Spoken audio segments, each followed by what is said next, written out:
அப்போ தான் ரஜினி அவருக்கு தமிழ் அப்போ கொஞ்சம் தமிழ் கேட்டு கேட்டு தான் மனப்பாடம் பண்ணோம்.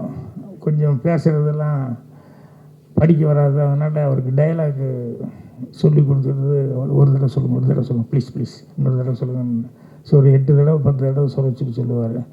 நான் 8 தடவை 10 தடவை சொன்னதுக்கப்புறம் அவர் ஒரு 15 தடவை சாப்பிட்டு கூப்பிடுற வரைக்கும் அந்த மரத்துக்கடியில் அங்கே இங்கே எல்லாம் சொல்லி பார்த்துட்டார். அதுக்கப்புறமா அன்புள்ள ரஜினிகாந்த் படத்தப்போ பார்த்தாலும் அதே ரஜினிகாந்த் அவர்கள் நான் சிவப்பணத்தில் பார்க்கும்போது அதே மாதிரி தான் அந்த முதல் படத்துக்கு என்ன எவ்வளோ அக்கறை எடுத்துக்கிட்டு எவ்வளோ சிரத்தையோடு வந்து வேலை பார்த்தாரோ அதே அளவுக்கு வந்து கடைசி வரைக்கும் இன்றைக்கி பண்ணுற படங்கள் வரைக்கும் அவர் வந்து இது பண்ணிட்டுருக்காரு. இப்படி எங்கே போகிற ரயிலப்போ அந்த சுதாகர் வந்து கரும்புள்ளி செம்புள்ளி குத்தி கழுதியில் உட்கார வச்சுருவாங்க. பனிஷ்மெண்ட்டு வில்லேஜில் அந்த கழுதி இழுத்துட்டு வர்றதுக்காக அந்த ஊரில் யாரோ ஒருத்தர் கூப்பிட்டா, யாரை கூப்பிட்டு இழுத்தாலும் அந்த கழுதி இழுக்கும்போது அவன் கேமரா ஓடுதான் கேமராவே பார்த்துக்கிட்டு இருந்தான். டைரக்டர் திட்டிக்கிட்டே இருந்தார். வேறு வழி இல்லாமல் அப்புறம் நான் வந்து அது வேஸ்ட் எடுத்து கட்டிட்டு ஒரு டவல் ஒன்று போட்டுக்கிட்டு நான் வந்து அந்த கழுதியை பிடிச்சி இழுத்துட்டு வர மாதிரி நான் இழுத்தேன். அப்போ தான் வந்து சரி அசிஸ்டன்ட் டைரக்டருங்கிறதுனால லட்சுமி வந்து அவங்கெல்லாம் ஸ்டில் எடுத்து இது பண்ணாங்க. கோயம்புத்தூர் நான் போய் அந்த படம் ரிலீஸுக்கு போனப்போ பார்த்தா எங்கே பார்த்தாலும் நான் கழுதியை பிடிச்சி நிற்கிற மாதிரி போஸ்ட்டு போட்டாங்க. எங்கள் பாட்டி என்னை கேட்டாங்க, ஏன்டா போய் இந்த கழுதியை பிடிச்சி இழுத்துட்டு வர்றது இதுக்காடா சென்னைக்கு மெட்ராஸுக்கு போனேன் அப்படின்னு சொல்லிட்டு, இல்லை அது நடிக்கிறது தான். அப்படி போகிறா ஊர் பூரா மானம் கெடுது, எல்லோரும் பார்த்தும்போது உங்கள் பேரன் கழுதி இழுத்துட்டு வரான், அதுக்கு தான் போனான்னு அப்படின்ட்டு. டான்ஸ் தேடும்போது கொஞ்சம் ஒரு ஆர்வ கோளாறில் ஒரிஜினல் பேர் வச்சுக்காமல் யாராவது கேட்டால் கொஞ்சம் வேறு மாதிரி பேர் இருக்கணும்னு சொல்லி பேர் என்னன்னு யாராவது கேட்டாங்கன்னா சான்ஸ் தேடிட்டு இருக்கும்போது கோவை ராஜா அப்படின்னு சொல்லி கார்டை தூக்கி விட்டு சொல்லிகிட்டு இருந்தேன். ரொம்ப நாள் அப்படி சொல்லிகிட்டு இருந்தேன். அப்புறம் 16 வயது டைமில் தான் வந்து டைட்டில் கார்டு போடும்போது அவர் பாலகுரு சார், ஐயோ ராஜன் என்ன இது என்சிஆர் பண்ண. அப்போ தான் யோசிச்சுட்டு சொன்னேன், இல்லை எங்கள் அம்மா எனக்கு வச்ச பேர் பாக்யராஜ். அந்த பாக்கியத்தை நான் வந்து இழக்க விரும்பலை. நானாக வந்து ராஜன் ராஜன் சொல்லிக்கிட்டேன். அதனால் அந்த பாக்யராஜுங்கிறதே போடுங்க அப்படின்னு சொல்லி சொன்னேன். அப்புறம் தான் கே பாக்யராஜ்னு போட்டார். எங்கள் டைரக்டர் ஒன்றும் ஷாக் ஆகிட்டார். யோ எவன் என் புதுசாக இருந்த கே பாக்யராஜ்னு வந்திருக்கு. இல்லைங்க நம்ம ராஜன் தான் அப்படின்னு சொன்னதுக்கப்புறம் தான் அப்படியே ஐயா உன் பேர் அதுதானா அப்படின்னாங்க. மரியாதைக்குரிய அனைத்து பத்திரிகையாளர் நண்பர்கள் மற்றும் ஊடக நண்பர்கள் எல்லாத்துக்கும் என்னுடைய பணிவான வணக்கம் தெரிவிச்சுக்கிறேன். இனிய புத்தாண்டு நல்வாழ்த்துக்களையும் தெரிவிச்சுக்கிறேன். என்னை பொறுத்த வரைக்கும் ஒரு 15-20 வருஷம் தான் ஆன மாதிரி ஒரு ஃபீலிங் மனசுக்குள்ளே. ஆனால் 50 வருஷம் ஆகிப்போச்சு அப்படிங்கிறத வந்து நினச்சி பார்க்கவே முடியல. ஸோ இந்த வளர்ச்சிக்கு காரணமாக இருந்தது எல்லாம் ஆரம்ப காலத்துலேருந்து எனக்கு வந்து இதுக்கு ஊக்கம் கொடுத்துட்டு இருந்த ஊர்லேருந்து நண்பர்கள் ஊக்கம் கொடுத்தாங்க. நிறைய பேர் வீட்டில் எங்கள் அம்மா வந்து என்னை நம்பினாங்க, நான் வந்துடுவேன் சினிமாவில் அப்படின்னு சொல்லிட்டு. ஸோ அதுக்கப்புறம் இங்கே சென்னை வந்ததுக்கப்புறம் எனக்கு ரொம்ப நாள் போராட்டத்துக்கு அப்புறம் எங்கள் டைரக்டர்கிட்ட எனக்கு ஃபஸ்ட்டு படம் வந்து 16 வயதில் அதில் வேலை பார்க்குறதுக்கான ஒரு வாய்ப்பு கிடைச்சிது. நேற்று கமல் சாரை மீட் பண்ணி பேசிட்டு இருக்கும்போது கூட சொன்னார், அந்த படம் ரிலீஸ் ஆகி ஒரு 1.5 வருஷம் 2 வருஷத்துக்குள்ளே எல்லாருமே வந்து அப்படி ஒரு மாற்றம்.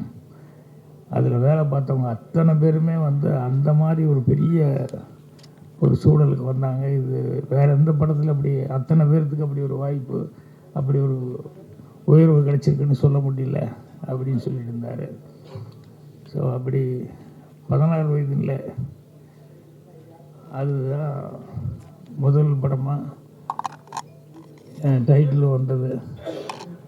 அது வரைக்கும் நான் வந்து இந்த சான்ஸ் தேடும்போது கொஞ்சம் ஒரு ஆர்வ கோளாறில் ஒரிஜினல் பேர் வச்சுக்காம யாராவது கேட்டால் கொஞ்சம் வேறு மாதிரி பேர் இருக்கணும்னு சொல்லி பேர் என்னன்னு யாராவது கேட்டாங்கன்னா சான்ஸ் தேடிட்டு இருக்கும்போது கோவை ராஜா அப்படின்னு சொல்லி கார்டை தூக்கி விட்டு சொல்லிகிட்டு இருந்தேன். ரொம்ப நாள் அப்படி சொல்லிகிட்டு இருந்தேன். அப்புறம் 16 வயது டைமில் தான் வந்து டைட்டில் கார்டு போடும்போது அவர் பாலகுரு சார், யோ ராஜன் என்ன இது என்சிஆர் அப்படின்னு அப்போ தான் யோசிச்சுட்டு சொன்னேன், இல்லை எங்கள் அம்மா எனக்கு வச்ச பேர் பாக்யராஜ். அந்த பாக்கியத்தை நான் வந்து இழக்க விரும்பலை. நானாக வந்து ராஜன் ரத்திட்டி ராஜன் சொல்லிக்கிட்டேன். அதனால் அந்த பாக்யராஜுங்கிறதே போடுங்க அப்படின்னு சொல்லி சொன்னேன். அப்புறம் தான் கே பாக்யராஜ்னு போட்டார். எங்கள் டைரக்டர் ஒன்றும் ஷாக் ஆகிட்டார். யோ எவன் என் புதுசாக இருந்த கே பாக்யராஜ்னு வந்திருக்கு. இல்லைங்க நம்ம ராஜன் தான் அப்படின்னு சொன்னதுக்கப்புறம் தான் அப்படியே ஐயா உன் பேர் அதுதானா அப்படின்னாங்க. ஸோ அந்த அம்மா வச்சு அந்த பாக்கியத்தை இழந்துடக்கூடாதுன்னு அந்த பேர் கொடுத்தேன். அதுக்கப்புறமா வந்து அந்த பேர் வந்து இன்றைக்கி வரைக்கும் எனக்கு மரியாதை வந்து உங்களால் பத்திரிக்கை நண்பர்கள் நீங்கள் எல்லோரும் வந்து நான் அசிஸ்டன்ட் டைரக்டராக இருக்கும்போது என்ன அடையாளம் தெரிஞ்சுக்கிட்டு அப்போவே என்னை எல்லாருமே நிறையா என்னை பற்றி சின்ன சின்ன செய்திகள் அது இதெல்லாம் போட்டு எங்கள் டைரக்டர் எப்படி பிரபலமாகிட்டு இருந்தாரோ அப்போவே கூடவே அவர் கூட அசிஸ்டண்ட் ஒரு பையன் இருக்கான் பாக்யராஜன். அந்த பையன் கொஞ்சம் சீக்கிரமாக நல்லா வருவான் அப்படிங்கிற மாதிரி எல்லோரும் கவனிக்கிற அளவுக்கு இருந்தது. எங்கள் டைரக்டரே கூட கிழக்கே போகும் ரயில் படத்துலேயே ஒரு நாள் ஷூட்டிங் முடிச்சுட்டு சாயங்காலம் எல்லாம் பேக்கப் ஆகிற நேரத்தில் வண்டிக்காக ஏதோ வெயிட் பண்ணிருக்கும் போது அவர் அப்போவே எல்லாத்தையும் வச்சுட்டு சொன்னார். எனக்கு அப்புறம் என் பேர் எடுத்து கொடுக்குற அளவுக்கு எனக்கு ஒரு மரியாதை கொடுக்குற அளவுக்கு வர்றது வந்து ராஜன் தான் வரப்போகிறான் அப்படின்னு. ஏன்னா அவர் கடைசி வரைக்கும் ராஜன் ராஜன்னே தான் கூப்பிட்டுருந்தார். இப்பவும் டக்குன்னு பாக்யராஜுங்கிறது எங்கேயா ஃபங்க்ஷன் வந்தால் தான் வரும். அப்படி வந்து அவர் ரயிலில் போய் சொன்னார். அதுக்கப்புறம் ஒவ்வொரு படத்துலையும் கொஞ்சம் கொஞ்சமாக அசிஸ்டன்ட் டைரக்டரு, அப்புறம் டைலாக் ரைட்டர், அதுக்கப்புறம் ஸ்டோரி ரைட்டர்னு வந்து அதுக்கப்புறமா வந்து ஹீரோவாக நடிச்சது. எனக்கு கிழக்கே போகும் ரயிலப்போ அந்த சுதாகர் வந்து கரும்புள்ளி செம்புள்ளி குத்தி கழுதியில் உட்கார வச்சுருவாங்க. அவன் பனிஷ்மெண்ட்டு வில்லேஜில் அந்த கழுதி இழுத்துட்டு வர்றதுக்காக அந்த ஊரில் யாரோ ஒருத்தர் கூப்பிட்டா, யாரை கூப்பிட்டு இழுத்தாலும் அந்த கழுதி இழுக்கும்போது அவன் கேமரா ஓடுதான் கேமராவே பார்த்துக்கிட்டு இருந்தான். டைரக்டர் திட்டிக்கிட்டே இருந்தார். வேறு வழி இல்லாமல் அப்புறம் நான் வந்து அது வேஸ்ட் எடுத்து கட்டிட்டு ஒரு டவல் ஒன்று போட்டுக்கிட்டு நான் வந்து அந்த கழுதியை பிடிச்சி இழுத்துட்டு வர மாதிரி நான் இழுத்தேன். அப்போ தான் வந்து சரி அசிஸ்டன்ட் டைரக்டருங்கிறதுனால லட்சுமி வந்து அவங்கெல்லாம் ஸ்டில் எடுத்து இது பண்ணாங்க. கோயம்புத்தூர் நான் போய் அந்த படம் ரிலீஸுக்கு போனப்போ பார்த்தா எங்கே பார்த்தாலும் நான் கழுதியை பிடிச்சி நிற்கிற மாதிரி போஸ்ட்டு போட்டாங்க. எங்கள் பாட்டி என்னை கேட்டாங்க, ஏன்டா போய் இந்த கழுதியை பிடிச்சி எடுத்துகிட்டு வர்றது இதுக்காட்டா சென்னைக்கு மெட்ராஸுக்கு போனேன் அப்படின்னு சொல்லிட்டு, இல்லை அது நடிக்கிறது தான். அப்படி போகிறா ஊர் பூரா மானம் கெடுது, எல்லோரும் பார்த்தும்போது உங்கள் பேரன் கழுதி இழுத்துட்டு வரான் அதுக்கு தான் போனான்னு அப்படின்ட்டு. அப்போ எங்கள் அம்மா வந்து ஒரு வார்த்தை சொன்னாங்க, ஏன்னா அந்த சுதாகர் பையன் செஞ்ச கேரக்டரு ஏன் அந்த மாதிரி நீ செய்யக்கூடாதா அப்படின்னு மாதிரி அம்மா கேட்டாங்க. அப்போ நான் அம்மாக்கிட்ட வந்து இல்லைம்மா அதுக்கு ஒரு உருவங்கள் அதுக்கு இப்படி இருக்கணும் அப்படி இருக்கணும், ஏன் உனக்கு எல்லாம் நல்லா தான் இருக்குன்னா, இல்லை உனக்கு காக்கிக்கு தன் குஞ்சு பொண்ணு குஞ்சு அப்படி தான் இருக்கும், ஆனால் அதுக்கு வேறு வித்தியாசமாக இருக்குண்ணா. இல்லை நீ வேணா பாரு, உங்கள் டைரக்டர் உன்னையே மறுபடியும் ஹீரோவை வச்சு படம் எடுப்பார், இது கூடி சீக்கிரம் நடக்கும் கண்டிப்பாக அப்படின்னு சொல்லி எங்கள் அம்மா சொன்னாங்க. ஸோ அப்போ வந்து சரி ஒரு தாய்க்கு வந்து இருக்கக்கூடிய ஒரு ஆர்வத்தில் அவங்க வந்து சொல்கிறாங்க அப்படின்னு சொல்லிட்டு அதை நான் சாதாரணமாக எடுத்துக்கிட்டேன். ஆனால் அதுக்கப்புறம் டைரக்டர் வந்து நான் அசிஸ்டன்ட் டைரக்டராக வேலை பார்த்தேன். அதுக்கப்புறம் வந்து புதிய வார்ப்பில் பார்த்தா நீ தான் என் ஹீரோ அப்படின்னு சொல்லி என்னை ஃபிக்ஸ் பண்ணதுக்கப்புறம் தான் வந்து அப்புறம் முதல் நாள் ஷூட்டிங் முடிஞ்சு அப்போ கூட அம்மாவுக்கு நான் லெட்டர் எழுதலை. ஏன்னா ரஷ்ஷு சென்னைக்கு வந்து அதுக்கப்புறம் அங்கே கொண்டு வந்து தேனியில் ஒரு டென்ட்டில் கொண்டு வந்து ஒரு தேட்டரில் கொண்டு வந்து போட்டு பார்த்துட்டு ரஷ் பார்த்துட்டு காலையில் நிவாஸ் எங்கள் டைரக்டர்லாம் போய் பார்த்துட்டு வந்துட்டு ஓகே அப்படின்னு கை கொடுத்து நம்ம ஷூட்டிங் கன்டினியூ பண்ணுறோம், நல்லா இருக்குது, நீ ஹீரோ கன்ஃபார்ம்டு அப்படிங்கிற மாதிரி சொல்லிட்டு ஷூட்டிங் ஸ்டார்ட் பண்ணார். அதுக்கப்புறம் தான் அம்மாவுக்கே வந்து லெட்டர் எழுதினேன், இந்த மாதிரி உன் வாய் முகூர்த்தம் நீ சொன்ன மாதிரியே வந்து நான் வந்து ஹீரோவாக வந்து நடிச்சிட்ருக்கிறேன் அப்படின்னு சொல்லிட்டு. ஆனால் ஒரு பேட் லக்கு, படம் ரிலீஸுக்கு ஒரு 20 நாள் 15-20 நாள் இருக்கும்போது திடீர்னு எங்கள் அம்மாவுக்கு வந்து உடம்பு சரியில்லாமல் போய் அதுக்கப்புறம் படம் ரிலீஸுக்கு 20 நாளைக்கு முன்னாடியே இறந்துட்டாங்க. அது ரொம்ப மனசு கஷ்டமாக இருந்தது. ஆனால் கிழக்கே பூண்டையில் அதுலெல்லாம் ஒர்க் பண்ணது, அசிஸ்டன்ட் டைரக்டர் இருந்ததெல்லாம் எங்கள் அம்மாவுக்கு வந்து தெரியும். ஸோ புதிய வார்ப்புகளில் வந்து நான் நடித்து அவங்க பார்க்க முடியல. அதில் தான் ஒரு டைலாக் எழுதும்போது எழுதியிருப்பேன், இந்த பக்கத்து வீடு கூட்டிகிட்டு இருக்கும்போது பக்கத்தில் அந்த பூக்காரி கேரக்டர் ஒரு என்னவா தெரியா நீங்களே கூட்டிகிட்டு இருக்கீங்க, வீட்டில் சொல்லி ஒரு கல்யாணம் பண்ணி வச்சுட்டா உங்களுக்கு கொஞ்சம் சிரமம் இல்லாமல் சிரமம் குறையுமா இருக்கு. நான் கேஷுவலாக இல்லைங்க அம்மா அப்பா ஒத்துழைல எல்லாம் போய் சேர்ந்துட்டாங்க அப்படின்ட்டு, அதனால் நான் தான் பண்ணிக்கணும் அப்படிங்கிற மாதிரி சொல்லி சொன்னேன். நான் அதுக்கப்புறம் படம் பார்க்கும்போது தான் எனக்கு ஷாக் ஆனேன். ஏன்னா அம்மா இருக்கும்போதே அப்படி ஒரு டைலாக் எழுதிட்டேன், யாரும் இல்லை போய் சேர்ந்துட்டாங்க அப்படின்ட்டு. அப்போ சினிமாவில் சொல்லுவாங்க இல்லையா, ஆரம்பாடுற மாதிரி எதுவும் வார்த்தைகள் வரக்கூடாது அது இதுன்னு சொல்லிட்டு. ஸோ இப்படியெல்லாம் சொன்னதுங்கிறது அது படம் பார்க்கும்போது எனக்கே ஃபீலிங்காக இருந்தது. ஸோ புதிய வார்ப்புகளிலிருந்து அதுக்கப்புறம் அப்போவே பத்திரிகைகள் வந்து எல்லாருமே ஊடகங்களில் வந்து எனக்கு நல்ல ஒரு உத்வேகம் தர்ற மாதிரி என்னுடைய சூர்லாசித்திரங்களுக்கு முன்னாலேயே சிவபுரோஜாக்கள் டைலாக்ஸ் எல்லாம் எழுதுனதுனால நிறமாறாத பூக்கள் கதை எழுதியிருந்தேன். ஸோ எல்லாம் பத்திரிகை நண்பர்கள் எல்லாருமே வந்து எனக்கு ஊக்கம் கொடுத்தாங்க. அதுக்கப்புறமா ஒரு 3 படம் பண்ணதுக்கப்புறம் நான் சூர்லாசித்திரங்கள் வந்து பண்ணேன். ஸோ அது ஃபஸ்ட்டு படம் டைரக்ஷன் பண்ணதுலேருந்து அதுக்கப்புறம் படிப்படியாக உங்களுடைய ஆதரவில், ஏன்னா அந்த ஹீரோவை நடித்தா ஹீரோவை ஃபஸ்ட்டு படம் ஹீரோவை நடித்தேன். அதுக்கப்புறம் பார்த்தா அடுத்த படமே வந்து வில்லனாக நடித்தேன். கன்னி பருவத்தில் வந்து நான் வேலை பார்த்த கம்பெனி அப்படிங்கிறதுனால அங்கே வேறு ஆள் கிடைக்கலன்னு நான் யாருக்காவது டெஸ்ட் எடுத்துகிட்டு இருக்கும்போது அதை பார்த்துக்கிட்டே இருந்துட்டு இல்லை அவரையே நடிக்க வச்சா நல்லா இருக்குன்னு சொல்லிட்டு வில்லன் ரோல் செய்ய சொன்னாங்க. கன்னி பருவத்தில் வில்லன் ரோல் செஞ்சேன். அப்போ கூட நடிக்கிறதுக்கு இஷ்டம் இல்லாமல் டைரக்ஷன் மட்டும் பண்ணால் போதுன்னு நினச்சேன். ஆனால் சூர்லாசித்திரங்கள் ஸ்டார்ட் பண்ணப்போ அந்த கேரக்டருக்கு போட்டிருந்தாலும் எங்கேயோ டப்புன்னு ஒரு வாரம் இருக்கும்போது போயிட்டான். அவனுக்கு தான் நன்றி சொல்லணும். ஏன்னா அவன் போனதுனால தான் நான் வந்து மறுபடியும் மேக்கப் போட்டு டைரக்ஷன் பண்ணேன்.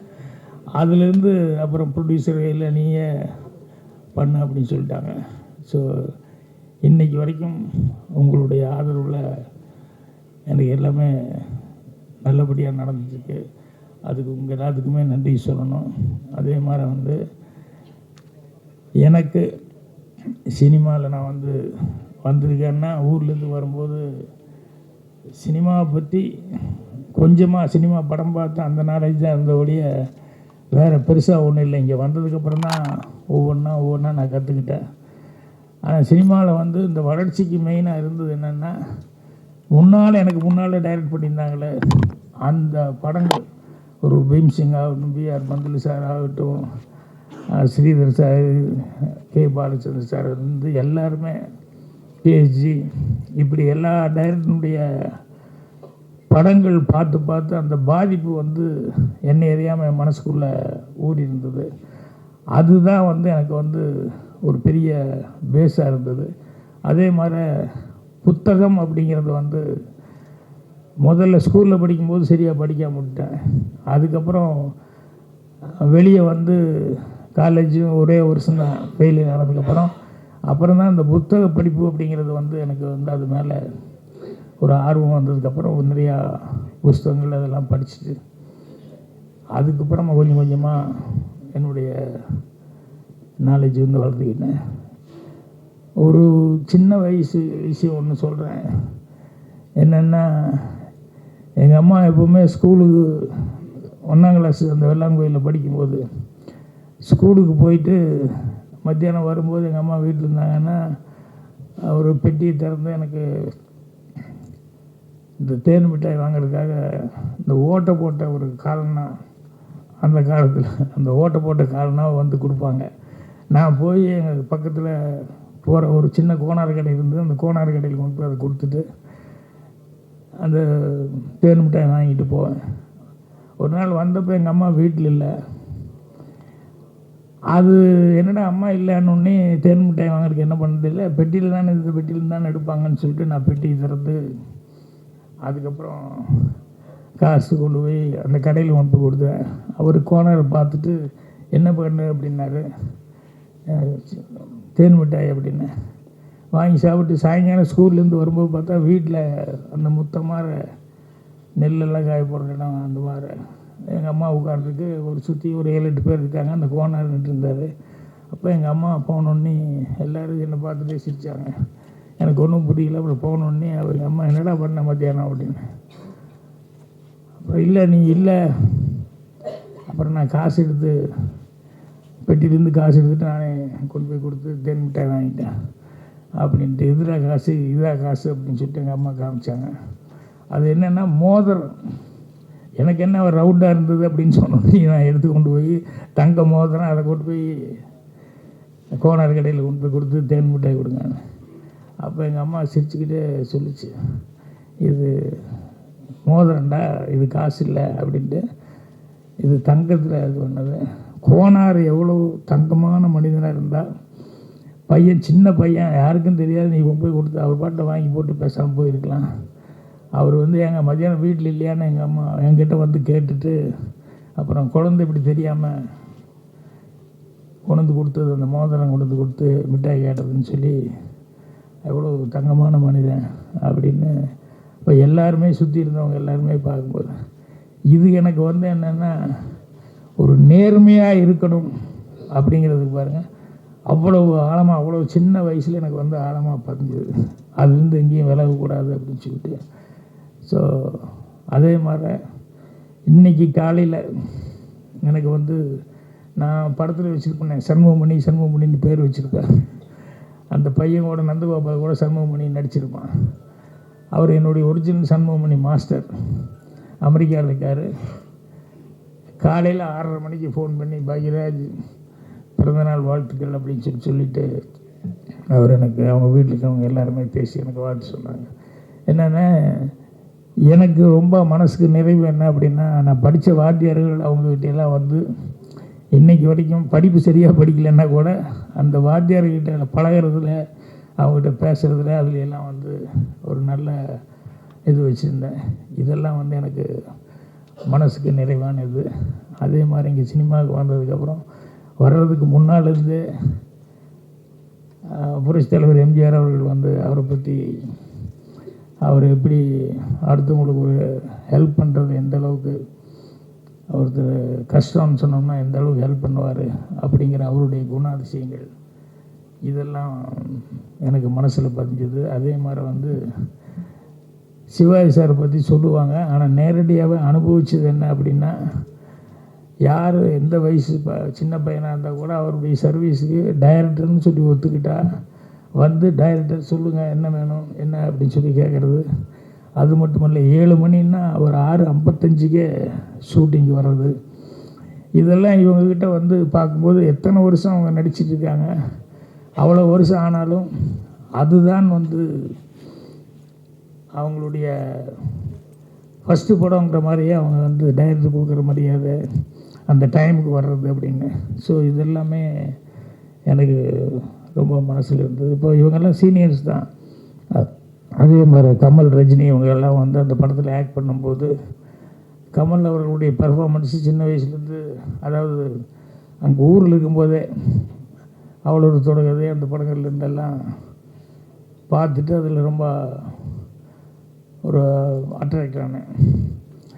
அதுக்கப்புறமா வந்து இங்கே 16 வயதில் படத்தப்போ தான் ரஜினி அவருக்கு தமிழ் அப்போ கொஞ்சம் தமிழ் கேட்டு கேட்டு தான் மனப்பாடம் பண்ணோம். கொஞ்சம் பேசுகிறதெல்லாம் படிக்க வராது. அதனால் அவருக்கு டைலாக்கு சொல்லி கொடுத்தது ஒரு தடவை சொல்லுங்கள் ப்ளீஸ் இன்னொரு தடவை சொல்லுங்கள். ஸோ ஒரு 8 தடவை 10 தடவை சொல்லுவார். நான் 8 தடவை 10 தடவை சொன்னதுக்கப்புறம் அவர் ஒரு 15 தடவை சாப்பிட்டு கூப்பிடுற வரைக்கும் அந்த மரத்துக்கடியில் அங்கே இங்கே எல்லாம் சொல்லி பாட்டுட்டார். அதுக்கப்புறமா அன்புள்ள ரஜினிகாந்த் படத்தப்போ பார்த்தாலும் அதே ரஜினிகாந்த் அவர்கள் நான் சிவப்பணத்தில் பார்க்கும்போது அதே மாதிரி தான் அந்த முதல் படத்துக்கு என்ன எவ்வளோ அக்கறை எடுத்துக்கிட்டு எவ்வளோ சிரத்தையோடு வந்து வேலை பார்த்தாரோ அதே அளவுக்கு வந்து கடைசி வரைக்கும் இன்றைக்கி பண்ணுற படங்கள் வரைக்கும் அவர் வந்து இது பண்ணிட்டுருக்காரு. இப்படி எனக்கு முன்னாடி சினிமாவில் இருந்தவங்க எல்லாருமே வந்து எனக்கு ஒரு நல்ல வழிகாட்டிகளாக இருந்தாங்க. அதை வச்சுக்கிட்டு தான் நான் வந்து என்னுடைய உயர்வுக்கு அதெல்லாம் காரணமாக இருந்தது. மெயினாக பத்திரிகை நண்பர்கள் படம் போட்டு ப்ரிவியூ, நான் ப்ரிவியூவில் கூட யாருக்கிட்டேயும் ஒன்றும் முடிஞ்சதுக்கப்புறம் அப்போல்லாம் ஒரு இது மாதிரி வைப்பாங்க, சும்மா கெட்டு குதர் மாதிரி. பட் அங்கே நான் படத்தை பற்றி எதுவுமே பேச மாட்டேன். என்னென்னா அவங்களா பார்த்துட்டு அவங்களா எழுதுறது அதுதான் கரெக்டாக இருக்க முடியும். நம்ம வேறு மாதிரி படத்தை பற்றி எதுவும் பேசக்கூடாது அப்படிங்கிற மாதிரி. அதே மாதிரி வந்து படத்தை பார்த்துக்கிட்டு கரெக்டான ஒரு விமர்சனங்களை வந்து என்னுடைய ஒவ்வொரு படத்துக்கும் அது கிடச்சிக்கிட்டே இருந்தது. அது வந்து ஜனங்கள்கிட்டையும் நான் போய் சேர்றதுக்கு நல்லா ரீச் கொடுக்குறது காரணமாக இருந்தது. அதே மாதிரி எல்லா பத்திரிகை நண்பர்கள்கிட்டையும் எனக்கு ஒரு நல்ல ஒரு நட்பு தொடர்ந்தது. ஸோ இன்றைக்கி 50 வருஷம் ஆகிப்போச்சு அப்படிங்கிறது வந்து எனக்கே நினச்சி பார்த்தா மலைப்பாக தான் இருக்குது. 50 வருஷமா அப்படின்னு சொல்லிட்டு. ஸோ இன்னும் நடிகர் வந்து பண்ணிகிட்ருக்கிறேன். அதோடு இப்போ அடுத்தது வந்து இந்த வருஷத்தில் வந்து வெப் சீரிஸும் படமும் டைரக்ட் பண்ணுறதுக்கான ஒரு பேச்சுவார்த்தை நடந்துகிட்ருக்கு. ஸோ கண்டிப்பாக இந்த வருஷத்துலேருந்து மீண்டும் வந்து ஒரு புது உத்வேகத்தோட படங்கள் செய்யலாம் அப்படிங்கிற ஒரு இதில் இருக்கிறேன். ஸோ எல்லாத்துக்கும் காரணமானவங்க எங்கள் டைரக்டர்லேருந்து முன்னால் டைரக்ட் பண்ணவங்க அவங்க. அப்புறம் வந்ததுக்கப்புறம் சினிமாவில் தான் நாங்கள் வர்றதுக்கு சான்ஸ் கிடச்சி படம்லாம் டைரக்ட் பண்ணுறதுக்கு எல்லாம் காரணமாக இருந்தது அப்படிங்கிறது வந்து பத்திரிக்கை நண்பர்களான நீங்கள். ஸோ உங்களுடைய இது எங்கள் டைரக்டருக்கு எப்படி ஃபஸ்ட்டு படத்தில் 16 வயதில் கொடுக்கும்போது எல்லாத்தினுடைய விமர்சனங்கள் எந்த அளவுக்கு இருந்தது அப்படின்னு சொல்லிட்டு. ஏன்னா அப்போல்லாம் வந்து இந்த விமர்சனம் வந்து ஜனங்க நிறைய வந்து விமர்சனம் பார்த்துக்கிட்டு தான் படம் பார்க்கணுங்கிற மாதிரி நிறையா எதில் என்ன விமர்சனம் வருது அப்படின்னு சொல்லிட்டு அப்படி இது பண்ணிட்டுருப்பாங்க. ஸோ அதனால் உங்களுடைய பணி அப்படிங்கிறது வந்து ரொம்ப ஒரு சிறப்பான பணி. அதனால் உங்கள் எல்லாத்துக்குமே இன்றைக்கி என்னுடைய மனமார்ந்த நன்றியை தெரிவிச்சுக்கிறேன். இந்த வருஷத்துலேருந்து நீங்கள் நான் சொன்ன மாதிரி டைரெக்ஷன் அப்படின்னு சொல்லிட்டு மீண்டும் வந்து ஸ்டார்ட் பண்ணலான் இருக்கேன். ஸோ இவ்வளோ நாள் இவ்வளோ தூரம் இது பண்ணதுக்கு என்னுடைய மனமார்ந்த நன்றியை நான் தெரிவிச்சுக்கிறேன்.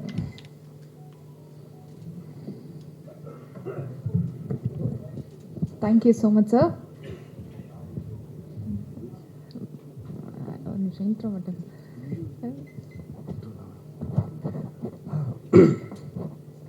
என்னோடய வாய்ஸ் சரியில்லை, ஸோ யாரும் தப்பாக எடுத்துக்காதீங்க. அதனால் என்னோடய ஓட்டர் தேங்க்ஸ் ரொம்ப ஷார்ட்டாக சுருக்கி நான் சொல்லிடுறேன். இங்கே வந்ததுக்கு எல்லாருக்கும் ரொம்ப ரொம்ப நன்றி. அப்பா வாழ்த்து வந்ததுக்கு ரொம்ப நன்றி. தேங்க்யூ.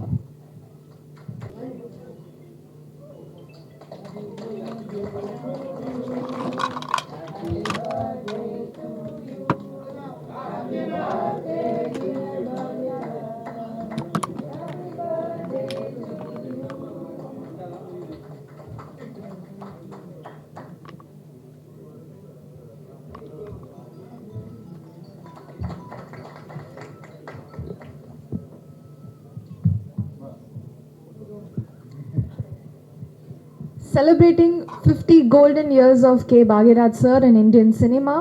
So இந்த ஒரு ஸ்பெஷல் ஒகேஷனை வந்து